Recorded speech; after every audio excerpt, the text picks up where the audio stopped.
The waiting game for public utility drivers' payout under the government service contracting initiative continues, more than a month since the program ended starting July 1st.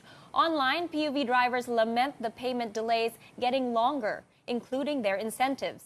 Effective jeepney and bus drivers in Metro Manila urge the Land Transportation, Franchising and Regulatory Board to release the payouts before the hard lockdown takes effect on Saturday, August 6.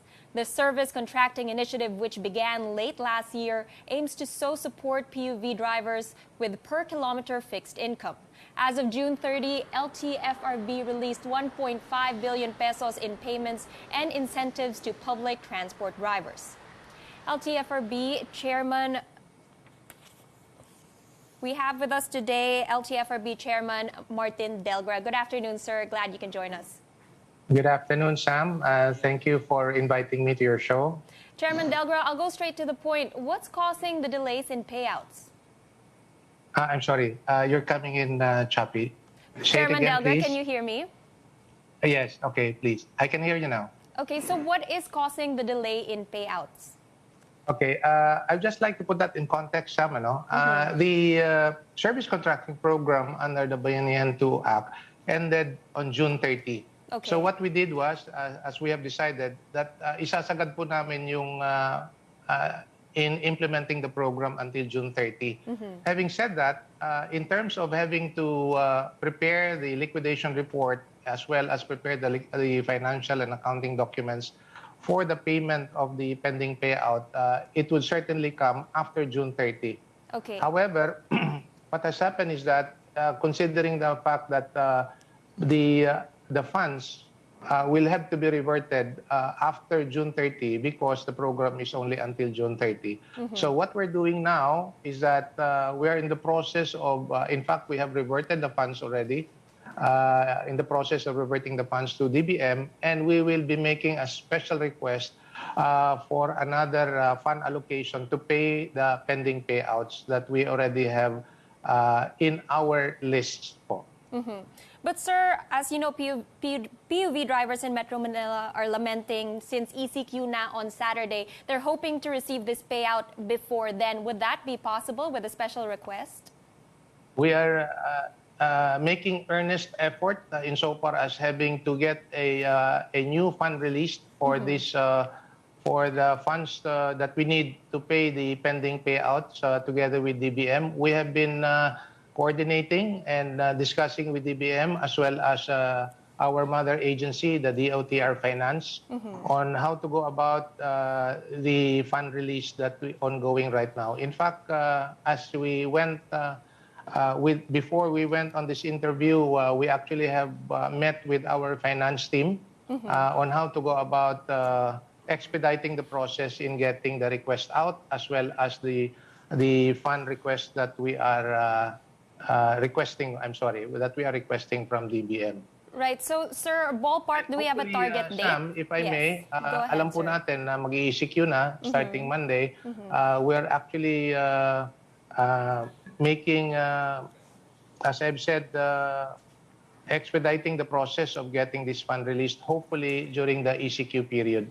Okay, so hopefully, that we're able to pay the drivers who have been waiting for payment on the libreng sakay that they have conducted until June 30. So, sir, we're hoping this will be released during ECQ. Is that correct?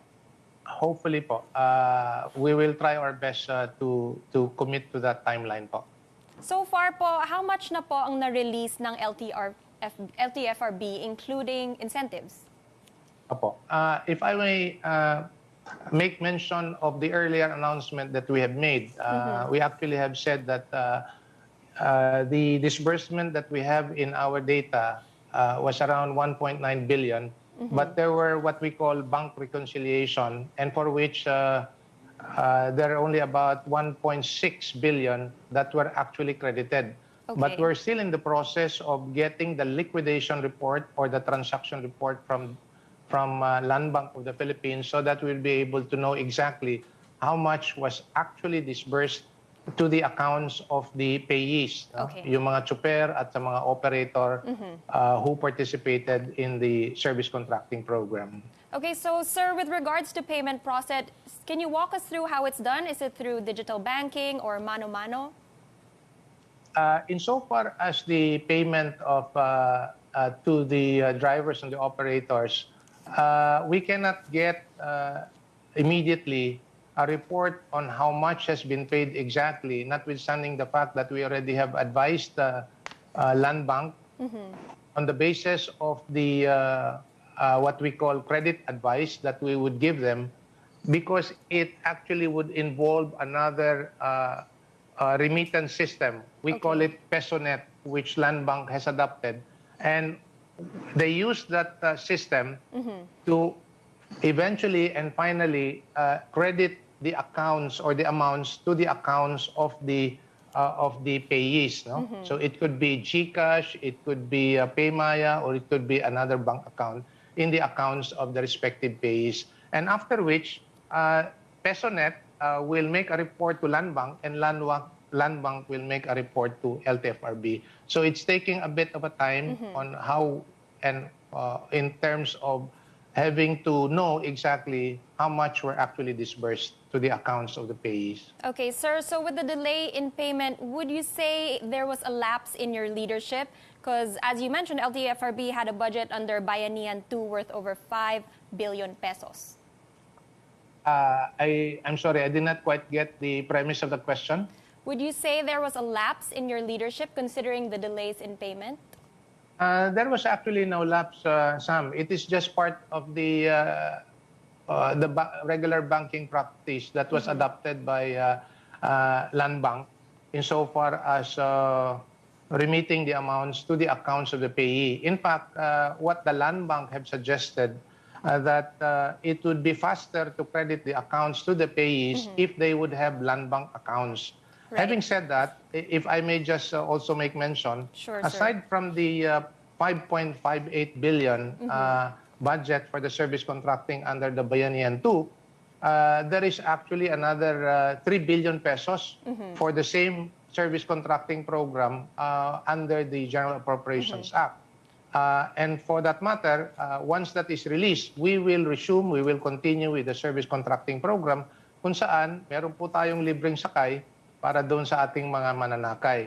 Now, having said that, for those drivers and as well as operators who will be participating in this program, we would encourage them to open Land Bank accounts so that remittance would be faster and in real time for that matter. Sir, do you think there's something that could have been done to speed up the process, perhaps informing them beforehand to open accounts, or what do you think, sir? That would certainly expedite remittance or payments to the participating drivers and operators in the service contracting program moving forward po, since we're done with the service contracting program under the Bayanihan 2 Act. So we would look forward to the participants, no? Yung mga chuper at yung mga jeepney cooperatives as well as bus operators who will participate in the service contracting program to open up Land Bank accounts thereafter. Okay, sir, before we go, do you have any final message for affected drivers? Apo, we would appeal to you for a little bit more time because we are pushing DBM, and in fact we have been talking with DBM as well with the assistance of our mother agency, yung DOTR Finance, so that we would be able to expedite the fund release of the pending payouts that are still to be paid po. Having said that, in accounting terms po, they would consider it as a accounts payable. And so we need to adapt and we need to comply with the financial and accounting procedures insofar as having to request for this from DBM as well as the necessary processes in releasing the amount. So yun po ang ginagawa namin sa ngayon, and hopefully we'll be able to have that fund released, especially so that we will be under GCQ in the next 2 weeks po. Okay, thank you for your time, LTFRB Chairman Martin Delgra.